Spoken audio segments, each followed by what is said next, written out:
this year? Lorraine! My blossom girl! Oh, Josh, look at that poor, sweet, tortured face. Let me kiss it. You poor darling. How drawn you are. Sharing my sweet. How wonderful. All right, you made a very fine entrance, my dear. Now relax. But Sherry, darling, I've been so worried. You now seeing you in that chair. This chair fits my fanny as nothing else ever has. I feel better than I have in years, and my one concern is new to the outside world. So have off that skunk and tell me everything. Darling, I'm so relieved. You look perfectly wonderful. I never saw you look better. My dear, do I look a wreck? I just dashed to New York, didn't do a thing about Christmas. Had in Carnegie and had my hair done and got right on the train. And the Normandy before that was simply hectic. Fun, you know, but simply exhausting. Jock Whitney, Cary Grant, Dorothy DeFrosso. Ugh. It was all too exhausting. And of course, London before that was so magnificent, my dear. Well, I simply never got to bed at all. Darling, I've so much to tell you, I don't know where to start. So start with the dirt first, my dear. You know that's what I want to hear. Let me see. Sybil Cartwright was stormed right out of Ciro's. It was the night before I left. She was wearing one of those new cellophane dresses, and you could absolutely see Trafalgar Square. And Sir Harry Montross, the painter, you know, is suing his mother for disorderly conduct. No. It's just shocked everyone. And oh, before I forget, Anton Eden told me he's going to be on your New Year's broadcast, Sherry, and Beatrice Lilly gave me a message for you. She says for you to take off 25 pounds right away and send them to her by parcel post. She needs them. I'll pack them in ice. Now come ahead, dear. What about your love life? I don't believe for one moment that you never got to bed at all, if you'll pardon the expression. Sherry, dear, you're dreadful. What about that splendid bit of English mutton, Lord Bottomley? Haven't you gotten your hooks into him yet? Sherry, please. Cedric is a very dear friend of mine. Blossom girl. Lorraine. This is Sherry. Don't try to pull the bedclothes over my eyes. Don't try to tell me you wouldn't like to be Lady Bottomley with 12 castles and 150,000 pounds a year.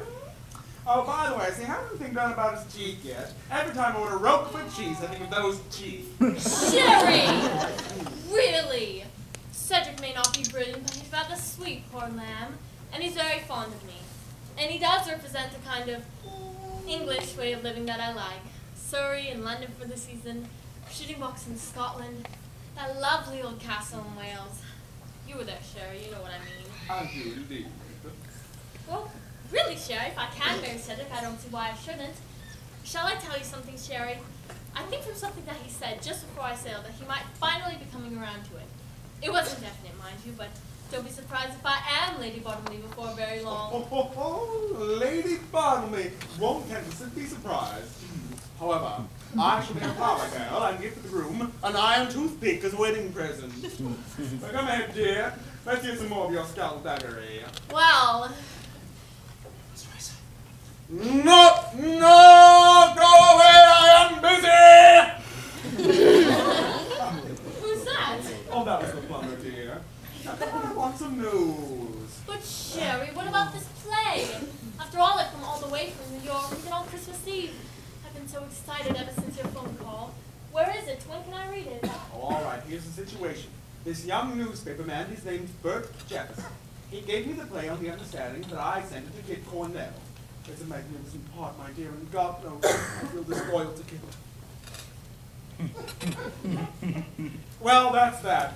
Now, I've done this much, the rest is up to you. He's young and attractive. Now, you just go about persuading him. I'm sure you know more about than I do. Oh, darling, how can I ever thank you? Does he know I'm coming? Mr. Jefferson, I mean. Oh, no, you're just up here visiting me. You'll meet him and that's all. I'm going to take you out to dinner, then work your way around to the play, and... Oh, good God, why am I telling you any of this? How the hell did you get those other parts? Sherry! Well, I'll go back to the hotel and get something more attractive. I just sent my bags and rushed right over here. Darling, you're wonderful. All right, my dear. You run along, get into your working clothes. Then come right back here and spend Christmas Eve with Sherry. I'll have Mr. Jefferson on tap. Oh, by the way, I've got a little surprise for you. Guess who's paying me a flying visit? None other than your old friend and former co-star, Beverly Carlton. Beverly? Really? Yeah. I thought he was being glamorous again on a tramp scene. Now come, mustn't be bitter, darling. Just because Beverly Carlton got better notices than you did. Don't be silly, Sherry. I never read notices. I simply wouldn't care to act with him again, that's all. He's not staying here, is he? I hope not. Temper. No, he's not. Say, where'd you get that diamond clip, dear? That's a new bit of loot, isn't it? Oh, this? Haven't you seen this before? Cedric gave it to me for his mother's birthday. She was simply furious. Now look, darling, I've got a taxi waiting outside. Sherry, what do you think? I've just been given the most beautiful... Oh, hello, Maggie. I knew you must be around here somewhere.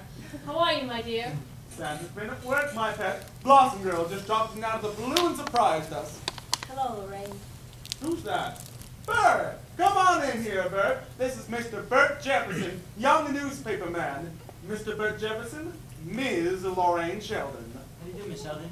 How do you do? I didn't quite catch the name. Jefferson? That's right, my pet.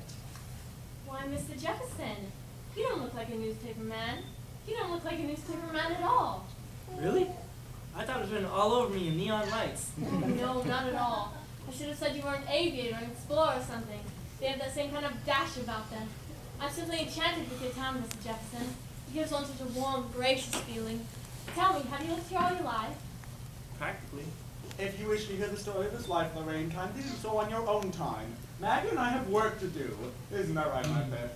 Now you get out of here, Jefferson. On your way, Blossom. On your way. He's the world's rudest man, isn't he? Can I drop you, Mr. Jefferson? I'm going down to the mansion house, I think it's called. Thank you, but I've got my car.